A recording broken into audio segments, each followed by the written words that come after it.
Sai Ram, Swami, our beloved Bhagwan, is often called Kalaya Namaha, Kala Kalaya Namaha, Kala Titaya Namaha. Meaning, we offer salutations to the one who is an embodiment of time, one who serves as time for time itself, and one who is beyond time.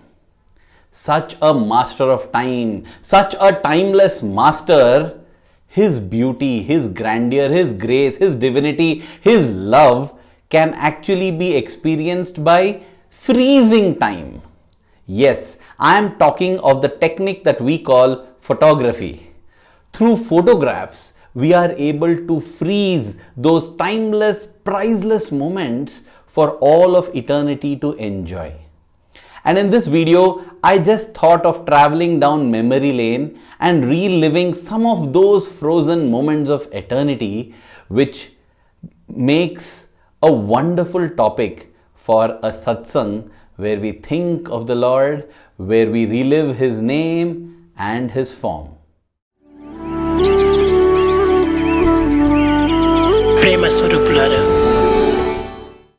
I think it would be apt to begin with a photograph that was taken by my father. He is the one who introduced Swami to us, and he is the one who introduced photography to me. He built in that passion, that love, and taught me the basics so that I could also become Swami's photographer. He was Swami's photographer in the 1960s and 70s. And after that, for some strange reason, which I don't have the time to discuss in this video, he did not visit Swami for quite a while. When he returned to visit Swami in the 1990s, it happened because I asked him who this person in this photograph was who was in our altar. My father told me he is God, and I accepted it. And then he asked, "Do you want to see God?" I said yes. And then he took us to Brindavan in Whitefield, and he also carried along with him his camera. And during that darshan session, he clicked this photograph. It's such a special photograph because as Swami came walking, in his eyes and in his smile was that recognition, and it was as if Swami was telling, "Welcome back to my father." And of course, to all of us, it was a lovely introduction. The next few photographs show Swami's great sacrifice and motherly love and care. This photograph, taken during the Ashadi Ekadashi celebrations of 2002, is when Swami was having mumps. One primary school child was to get this mumps, and Swami indicated that and took it upon himself. Of course, none of us know who this lucky boy is because Swami would not reveal that. But then, though he suffered from mumps, Swami participated in all the celebrations of Ashadi Ekadashi and the Guru Purnima, also delivering discourses on both those occasions. The next couple of photographs are from the 1999 January sports meet, 11th of January. That was the first ever sports meet that I got the chance to attend. And even as Swami arrived, something dramatic happened. There was a sudden stop to Swami's chariot, and in an instant Swami was gone. Swami had actually fallen. And when all of us were gasping in shock, Swami just rose, stood up again on the chariot and began to wave as if nothing had happened. That day, Swami had actually received terrible injuries on his back, on his hand, and even his head, and he revealed that on the 14th of January. But on the 11th of January, Swami got down from the stage 5 times to pose for photographs with each of the campuses, and none of us could make out what he was undergoing. And he underwent that cheerfully because he wanted his children to be happy. Speaking of sports meet, we moved to the next year when all the campuses decided to put up a combined sports meet because it was in honor of Swami's 75th birthday.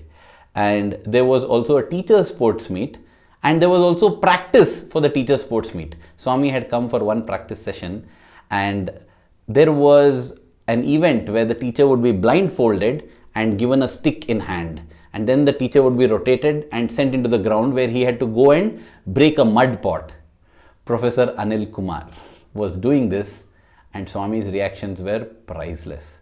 Swami just could not contain the laughter and amusement as Professor Anil Kumar sir went around swinging the wooden stick in thin air, missing the pot by feet, by meters, and the longer and the larger the distance by which he was missing and swinging, the more intense was Swami's laughter.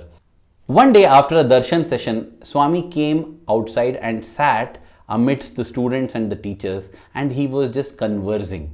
A little sparrow came flying and it sat near Swami. Suddenly Swami became silent, all the teachers became silent, all the students also became silent, and Swami kept watching this sparrow.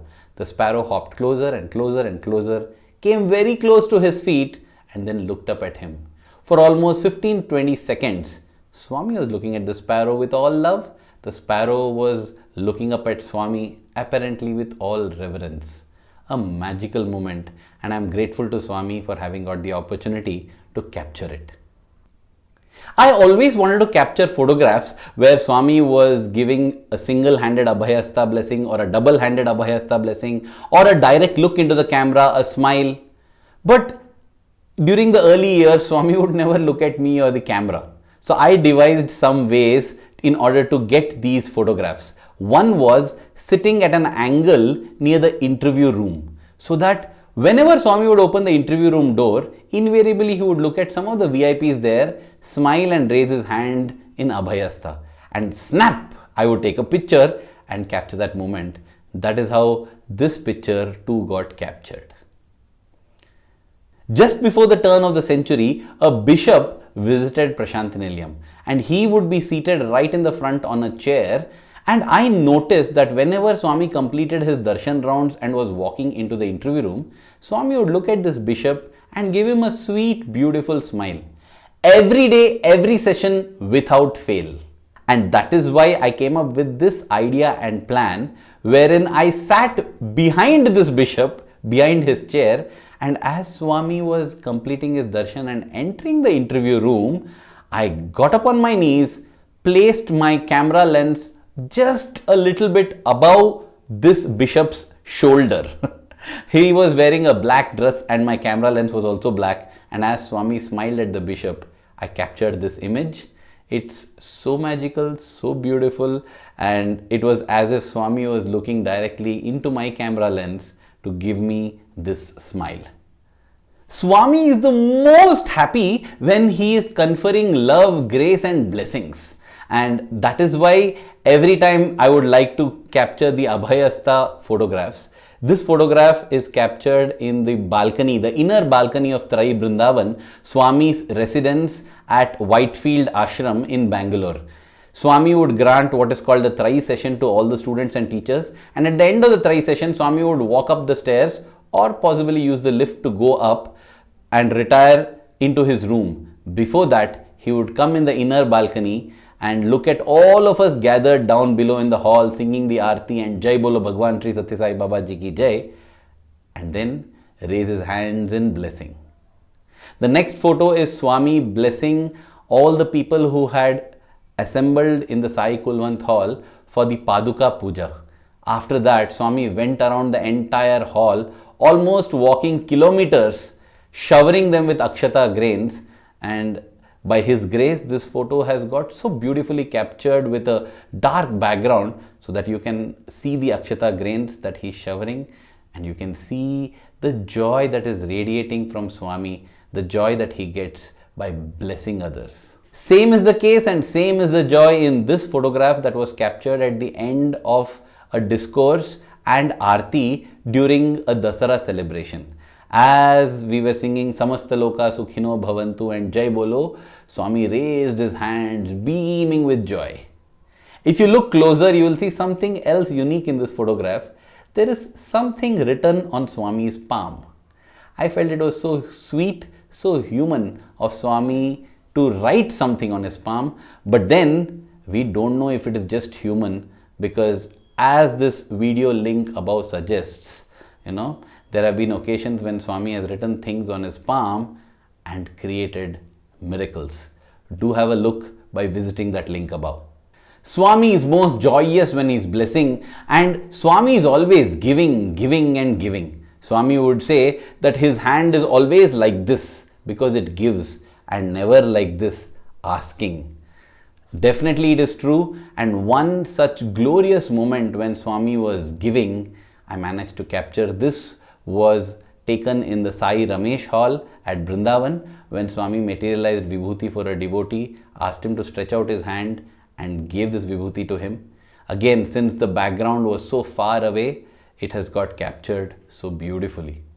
This Vibhuti that Swami would give would be of different colors and textures: yellowish, whitish, greyish, rough, coarse, smooth, amorphous, and even have different tastes and fragrances. Sometimes it would taste bitter, sometimes a bit salty, sometimes almost tasteless, sometimes even sweet, sometimes even sour.